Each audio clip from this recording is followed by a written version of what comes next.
Bond ও passport জমা দেওয়ার শর্তে জামিন পেলেন সাংবাদিক রোজিনা।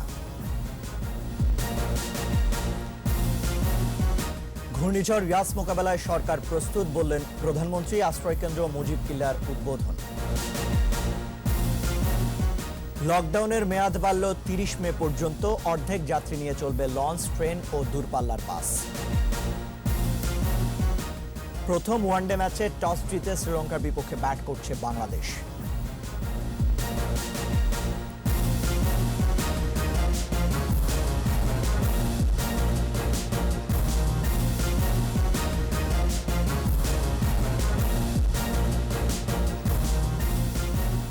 ফার্স্ট সিকিউরিটি ইসলামী ব্যাংক লিমিটেড সংবাদ ছিল।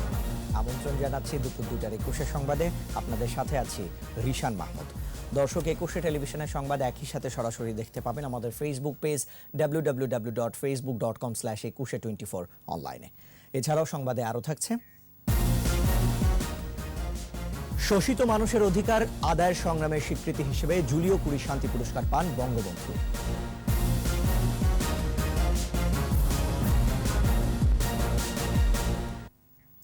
জামিন পেয়েছেন সাংবাদিক রোজিনা ইসলাম। দণ্ডবিধি এবং অফিসিয়াল সিক্রেট অ্যাক্টের মামলায় গ্রেফতার হয়ে কারাগারে থাকা প্রথম আলোর জ্যেষ্ঠ প্রতিবেদক রোজিনা ইসলামের জামিন আবেদনের বিষয়ে রোববার শুনানি হয়। ৫,০০০ টাকা মুচলেকা এবং পাসপোর্ট জমা দেওয়ার শর্তে জামিন পান তিনি। আরও জানাচ্ছেন রাসেল খান।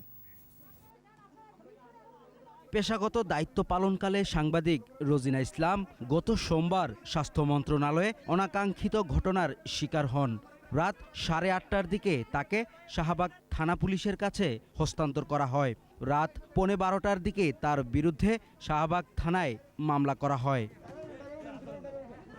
সোমবার রোজিনাকে আদালতে হাজির করে রিমান্ড আবেদন করেন মামলার বাদী। রিমান্ড না মঞ্জুর করে তাকে কারাগারে পাঠানোর নির্দেশ দেন আদালত। সাংবাদিক রোজিনা ইসলামের জামিন আবেদনের শুনানি শেষ হয় বৃহস্পতিবার। শুনানি গ্রহণ করেন ঢাকার মেট্রোপলিটন ম্যাজিস্ট্রেট বাকি বিল্লার আদালত। প্রায় ঘণ্টাব্যাপী শুনানিতে দুই পক্ষের আইনজীবীরা ভার্চুয়ালি অংশ নেন। তবে আদালত সেদিন তাৎক্ষণিকভাবে কোনো সিদ্ধান্ত দেননি।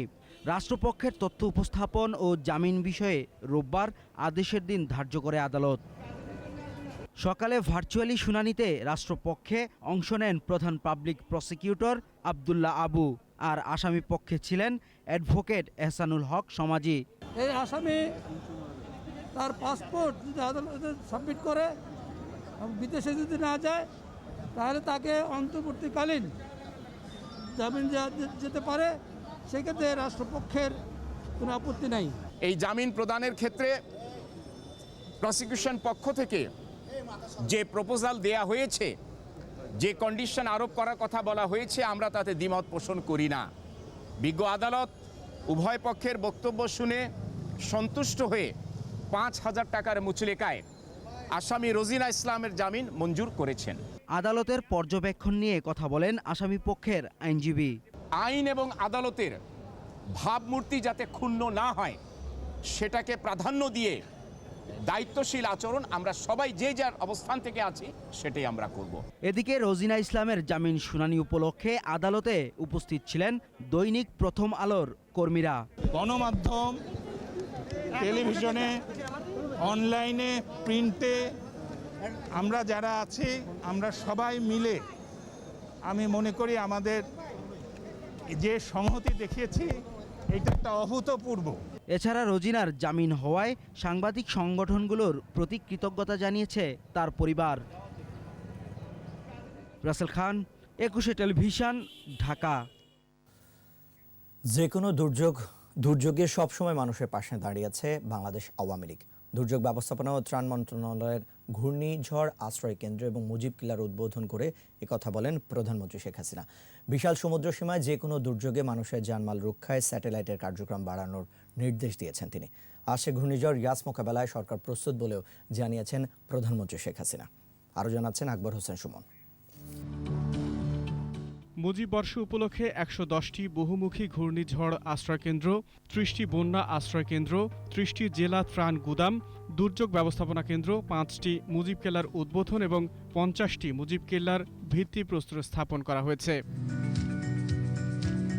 গণভবন থেকে ভার্চুয়াল মাধ্যমে সংশ্লিষ্ট মন্ত্রণালয়ের 215টি স্থাপনার উদ্বোধন করেন প্রধানমন্ত্রী শেখ হাসিনা। ভৌগোলিক অবস্থানের কারণে বাংলাদেশ প্রাকৃতিক দুর্যোগের সম্মুখীন হয় উল্লেখ করে প্রধানমন্ত্রী তার বক্তব্যে সক্ষমতা ও সরকারের প্রস্তুতির চিত্র তুলে ধরেন। সম্পদ চলে গেলে আবার পাওয়া যাবে, কিন্তু একটা জীবন চলে গেলে পাওয়া যায় না। কারণ আপনারা দেখেছেন যে বিশ্বের সব থেকে বেশি দুর্যোগ মোকাবেলায় আমাদের এত ঝুঁকি থাকা সত্ত্বেও একটা ছোট্ট ভৌগোলিক সীমারেখায় বিশাল জনগোষ্ঠী নিয়েও প্রতিনিয়ত প্রাকৃতিক দুর্যোগ মোকাবেলা করেও আমরা মানুষের জীবন নিরাপত্তা দিতে পারছি। দুর্যোগে বিপাকে 1975 থেকে 96 পর্যন্ত বিভিন্ন সরকারের ভূমিকার সমালোচনা করেন প্রধানমন্ত্রী। উল্লেখ করেন যে কোনো দুর্যোগে মানুষের পাশে আওয়ামী লীগ দাঁড়িয়েছে। 75 থেকে 96 এই পর্যন্ত যারা ক্ষমতায় তারা এসব মানুষের কল্যাণে দিয়ে কোনোদিন ফিরে তাকায়নি। এটা হলো বাস্তবতা। আওয়ামী লীগ সরকারি থাক আর বিরোধী দলে থাক, আমরা কিন্তু সবসময় মানুষের পাশে থেকেছি। সমুদ্র সীমা কিংবা উপকূলে স্যাটেলাইটের কার্যক্রম বাড়ানোর নির্দেশ দেন প্রধানমন্ত্রী। আমরা চাচ্ছি যে আমাদের এই স্যাটেলাইটের মাধ্যমে এরা একটু ক্ষমতা বাড়িয়ে পুরো বাংলাদেশটাই যেন আওতায় আসে। সমুদ্র সীমা আমাদের জাহাজ চলে, যে সেখানে যেন কোনো দুর্যোগ আসলে তার পূর্বেই যেন আমরা পূর্বাভাসটা দিতে পারি। আমাদের স্যাটেলাইটের মাধ্যমে সে পূর্বাভাস দেওয়ার ব্যবস্থাটাও আমরা করব। মহামারী করোনাকালেও মানুষের দুর্দশা লাঘবে সরকার নিরলস কাজ করে যাচ্ছে বলে উল্লেখ করেন প্রধানমন্ত্রী। সরকার পক্ষ থেকে আমরা সব ধরনের চেষ্টা করে যাচ্ছি সেই কষ্টটা লাঘব করতে। আকবর হোসেন সুমন, 21 টেলিভিশন, ঢাকা। করোনা সংক্রমণ রোধে চলমান লকডাউনের মেয়াদ 30 মে পর্যন্ত বাড়ানো হয়েছে। নতুন নির্দেশনা অনুযায়ী অর্ধেক যাত্রী নিয়ে চলতে পারবে দূরপাল্লার বাস, লঞ্চ ও ট্রেন। বিধিনিষেধের মেয়াদ 7 দিন বাড়িয়ে মন্ত্রিপরিষদ বিভাগ থেকে প্রজ্ঞাপন জারি করা হয়েছে। হোটেল রেস্তোরাঁয় আসন সংখ্যার অর্ধেক মানুষ বসে খেতে পারবে বলে জানানো হয়েছে এই প্রজ্ঞাপনে। কোভিড-19 সংক্রমণ রোধে গত 14 এপ্রিল ভোর 6টা থেকে 8 দিনের কঠোর লকডাউন শুরু হয়। সে সময় 13টি নির্দেশনা দেওয়া হয় সরকারের পক্ষ থেকে। পরে 4 দফা মেয়াদ বাড়ানোর পর আবারও বাড়ানো হলো লকডাউনের মেয়াদ।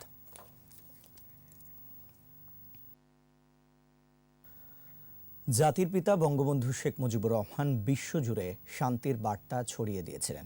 শান্তি প্রতিষ্ঠায় ছিল তার রাজনৈতিক দর্শন।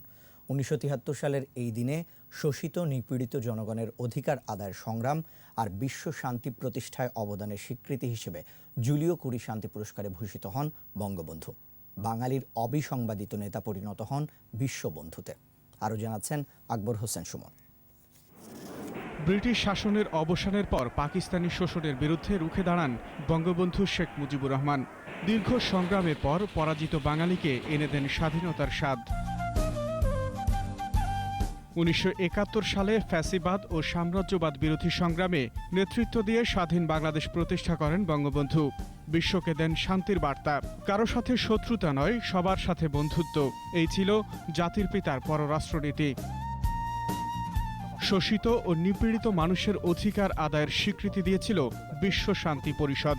1972 সালের 10 অক্টোবর ফিনল্যান্ডের হেলসিঙ্কিতে এক ইশতেহারে পরিষদের সর্বোচ্চ সম্মান জুলিও কুরি শান্তি পদকে ভূষিত হন বঙ্গবন্ধু।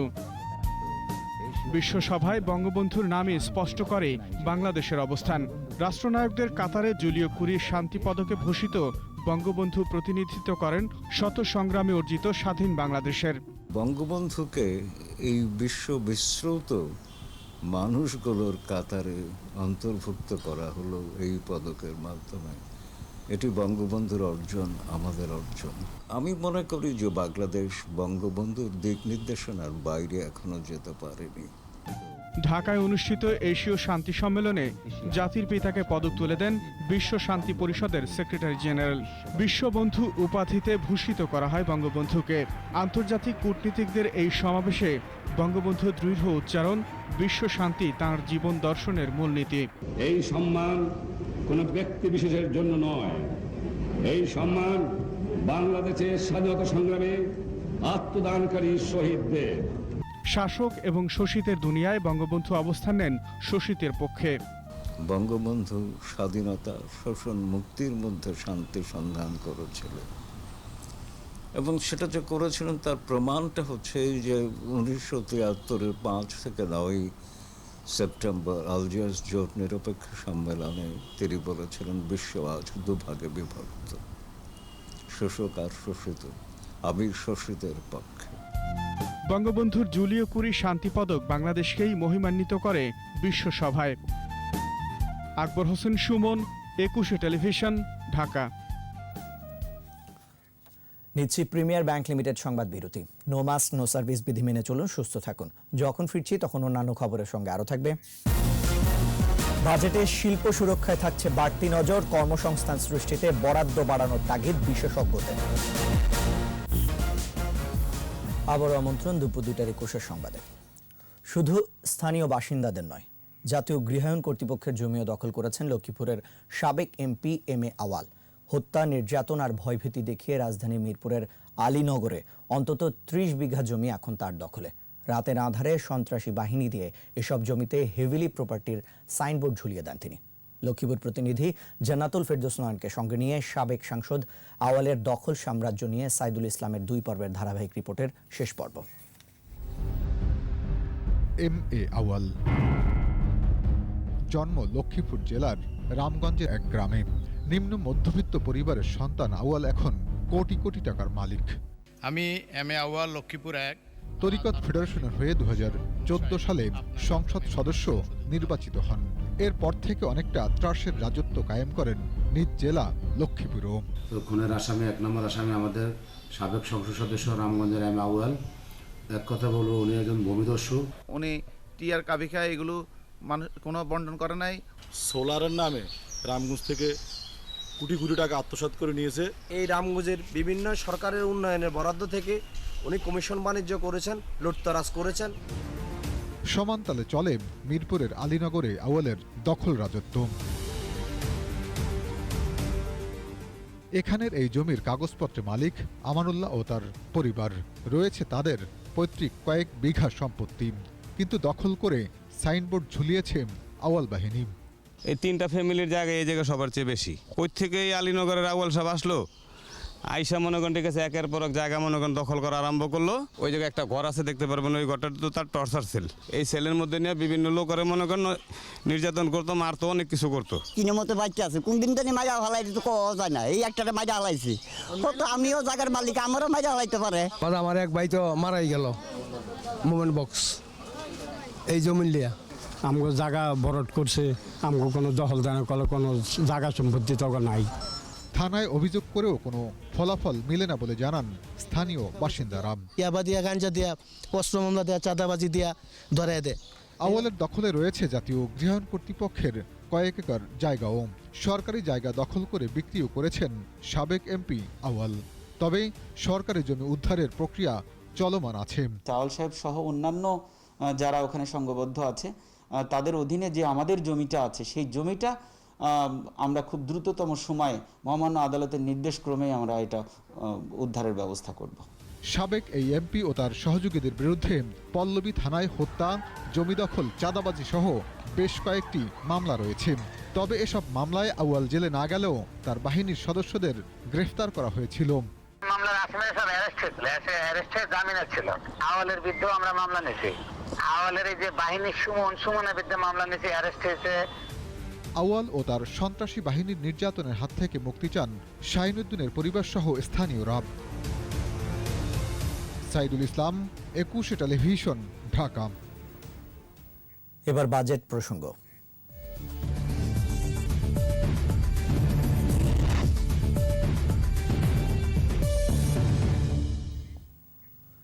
নতুন কর্মসংস্থান সৃষ্টি এবং মানুষের চলমান আয় ব্যবস্থা ধরে রাখার বিষয়টি আসন্ন বাজেটে বিশেষ গুরুত্ব পাচ্ছে।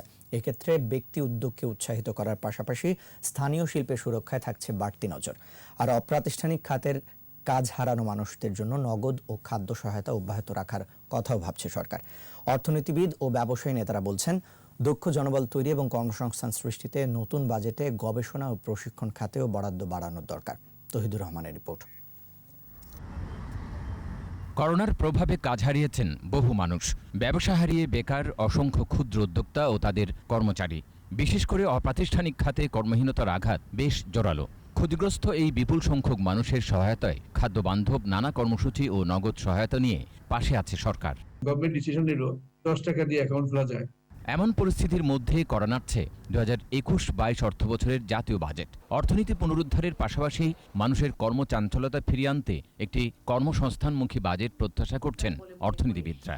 21-22 অর্থ বছরের যে 3টি দিকে প্রায়োরিটি দেওয়া দরকার, তার মধ্যে প্রথম যে ভাগটি বলবো সেটি হচ্ছে ম্যাক্রো ইকোনমিক ম্যানেজমেন্ট। দ্বিতীয়ত যেখানে মনোযোগ দেওয়া দরকার সেখানে হচ্ছে আমার দারিদ্র্য যে খাদ্য নিরাপত্তা এবং কর্মসংস্থান সৃষ্টির জন্য বাজেটারি এলোকেশন।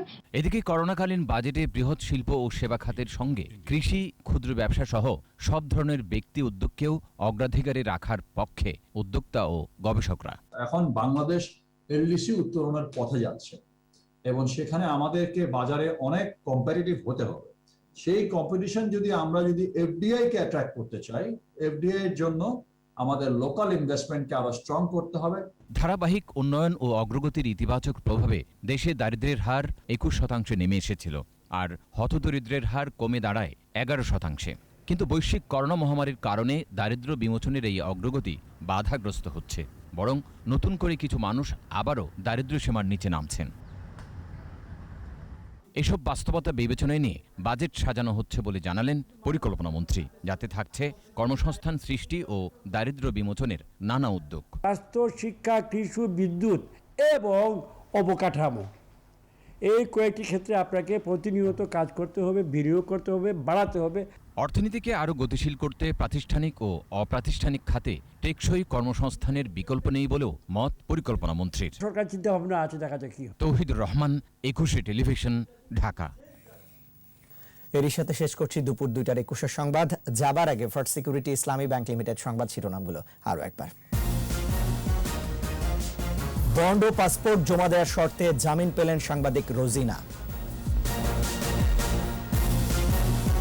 ঘূর্ণিঝড় ইয়াস মোকাবেলায় সরকার প্রস্তুত বললেন প্রধানমন্ত্রী। আশ্রয় কেন্দ্র ও মুজিব কিল্লার উদ্বোধন। লকডাউনের মেয়াদ বাড়ল 30 মে পর্যন্ত। অর্ধেক যাত্রী নিয়ে চলবে লঞ্চ, ট্রেন ও দূরপাল্লার বাস। প্রথম ওয়ানডে ম্যাচে টস জিতে শ্রীলঙ্কার বিপক্ষে ব্যাট করছে বাংলাদেশ।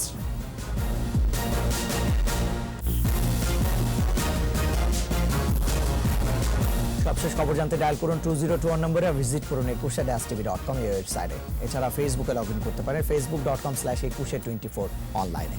এতক্ষণ সাথে থাকার জন্য ধন্যবাদ। বিকেল 4টায় রয়েছে 21 সংবাদ শিরোনাম। দেখার আমন্ত্রণ রইল। স্বাস্থ্যবিধি মেনে চলুন, সুস্থ থাকুন, 21 সাথেই থাকুন।